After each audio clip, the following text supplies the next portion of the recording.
বিরতির পর স্বাগত।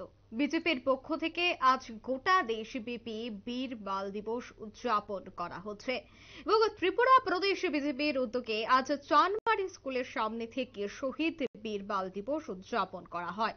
উপস্থিত ছিলেন ত্রিপুরা প্রদেশ বিজেপির সভাপতি রাজীব ভট্টাচার্য, আগরতলা পৌর নিগমের মেয়র দীপক মজুমদার এবং প্রাক্তন বিধায়ক দিলীপ দাস সহ প্রাক্তন বিধায়িকা মিমি মজুমদার সহ অন্যান্যরা।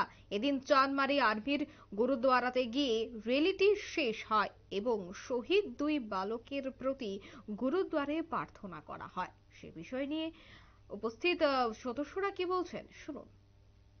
হচ্ছে যে গুরু গোবিন্দ সিংজির 4 ছেলে, তার মধ্যে 2 ছেলে জরোয়ার সিং এবং ফতেহ সিং।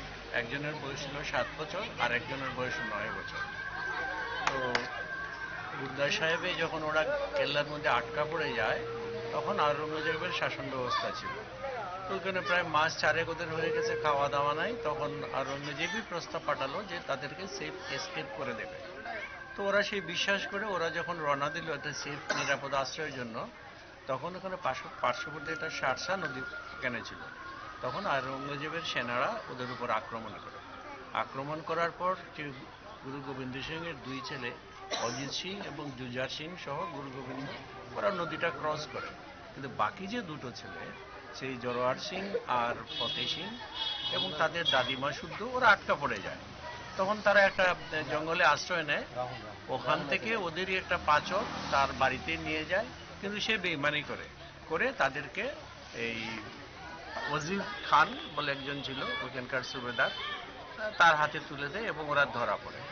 ওদেরকে যখন বিচার সভায় নিয়ে যাওয়া হয় তখন এই বাচ্চা দুটোকে বলা হয় যে এই যে 9 বছর আর 7 বছর, যে তোমরা মুসলিম ধর্ম গ্রহণ করো। তখন তারা এটা প্রতিবাদ করে যে তারা ধর্ম ছাড়বে না।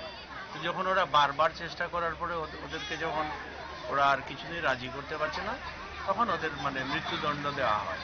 ওদের চারদিকে দেয়াল তুলে দেওয়া হয়, দেয়াল যে গ্যারাটোপের মধ্যে সিমেন্ট ঢেলে দেওয়া হয় এবং ওদেরকে ওয়ালের সাথে লোহা দিয়ে ফিক্স করা হয়।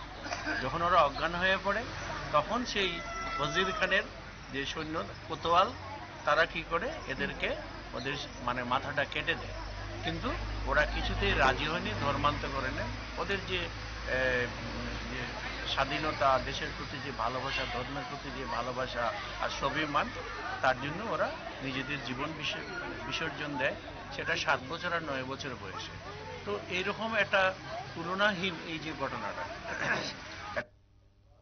আপনারা শুনলেন প্রাক্তন বিধায়ক দিলীপ দাসের বক্তব্য। তিনি বীরবাল দিবসের ইতিহাস সম্পর্কে আলোচনা করেছেন, কি কারণে বীরবাল দিবস পালন করা হয় সেই বিষয় নিয়েই তিনি আজ আলোচনা করেছেন।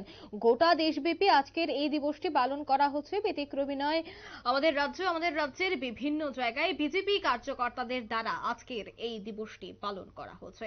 নিয়ে নিচ্ছে ছোট্ট একটি বিজ্ঞাপন বিরতির সাথে থাকুন।